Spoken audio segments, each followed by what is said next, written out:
Welcome back, everybody. I'm Ryan from BadTuber Cooking, and today we're making avocado popsicles.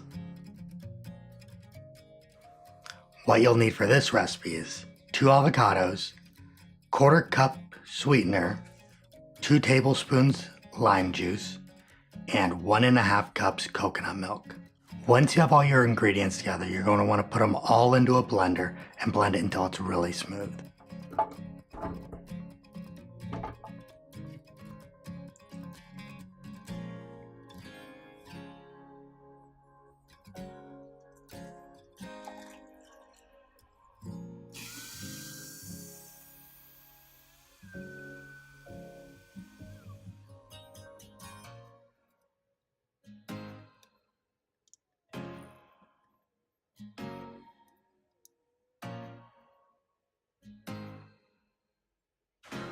Alright, let's put our caps on and hope I didn't overfill them.